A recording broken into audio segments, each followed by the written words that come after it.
Doctor Mohammad ইউনূসের সরকারের বিষয় আসলে এত উদার কিংবা এত নমনীয় হওয়ার কারণ কি? কারণ সেই সরকারে তো কিছু দুর্নীতি হয়েছে, সেটা তো এমনকি ট্রান্সপারেন্সি ইন্টারন্যাশনালও বলেছে।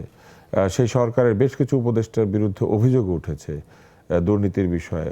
উপদেষ্টাদের পিএস এপিএস নিয়ে কথা উঠেছে। স্বাস্থ্য মন্ত্রণালয়ের স্বাস্থ্য উপদেষ্টার যে ৩ জন ব্যক্তিগত সহকারী ছিলেন, তিনি নিজে নিয়োগ দিয়েছিলেন ব্যক্তিগত কোটায়, তাদের বিরুদ্ধে অভিযোগ উঠেছে। পাঠ্যপুস্তক বোর্ডে গাজী সালাউদ্দিন তানভীর এবং রাখাল রাহা নামে 2 জনের বিরুদ্ধে, যিনি আবার তার একটা ছদ্মনাম রাখাল রাহা, তাদের বিরুদ্ধে অভিযোগ উঠেছিল। তো এই তদন্তগুলি হচ্ছে না কেন, মানে এত নমনীয় কেন?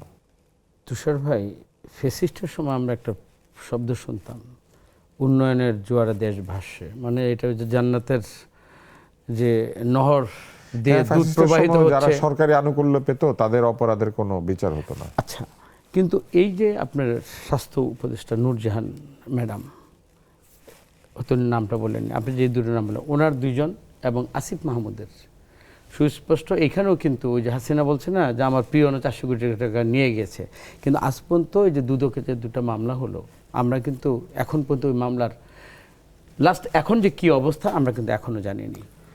এখন ওনারা যারা 18 মাস দায়িত্ব পেয়েছে, দায়িত্ব পাওয়ার পরে আমি পার্লামেন্টে যখন আমাদের বাজেট বক্তব্যটা হলো 2য় সেশনে, এমন একজন বক্তাকে আমি শুনি নাই যে স্বাস্থ্য খাত স্থানীয় হসপিটাল নিয়ে কথা না বলছে।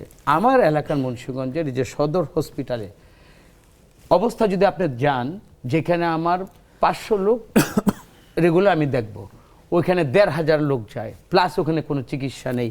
মানে এটা বলতে আমার নিজের ব্যর্থতার জন্য আমারই এখন লজ্জা লাগছে। এবং আমি কাকে এখন বলবো? আমি তো ওইখানকার দায়িত্ব, মানুষ তো বারবার আমি অপারগ অক্ষম, এটা তো মানুষ শুনতে চাবে না। কতদিন আমাকে এই সময়টা দিবে? বিশ্বাস করুন, সবচেয়ে বেশি ফেসিস্টের যে রেখে যাওয়া এই যে স্বাস্থ্য খাতটা, এটা যদি হসপিটালে আপনি যদি না পরিদর্শন করেন, আপনি এটা চিত্রটা সঠিকভাবে দেখতে পারবেন না। এখন আমাদের এই সরকার তার চেষ্টাটা কত, সক্ষমতাটা কতটুকু, যতটুকু আছে তার মধ্যে থেকে চেষ্টাটা করে যাওয়া, এই চেষ্টাতে এই সরকার চেষ্টা করে যাচ্ছে। সবে এটাকে আপনার বিশ্বাস করতে হবে।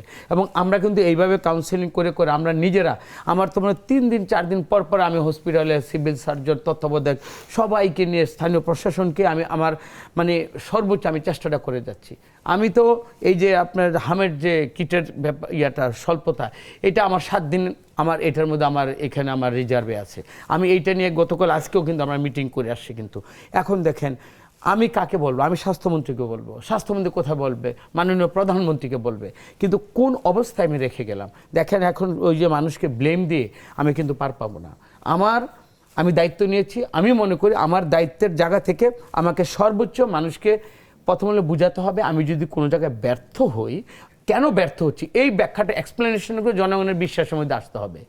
আমি ক্ষমতায় আছি, আমার চেয়ারের গরমে, বা আমি যেনতেনভাবে একটা আমি ন্যারেটিভ একটা দিয়ে দিলাম, হ্যাঁ, ওইটার উপর যে তুমি খেজুর খেও না, তুমি এখন বড়ি খাও, তারপর তুমি ডিম খেও না, ডিম, এই যে আগের যে ন্যারেটিভগুলো আমরা দেখেছি, যেটা মানুষের একটা মানে একাতে সমাধান করতে পারো না, কিন্তু এইসব তুচ্ছ তাচ্ছল্য করে মানুষকে আরো সংক্ষুব্ধ করে তোলে। আমার মনে হয় এই সরকারটা এটা করছে না, সঠিক মানে জিনিসগুলো অনুধাবন করছে।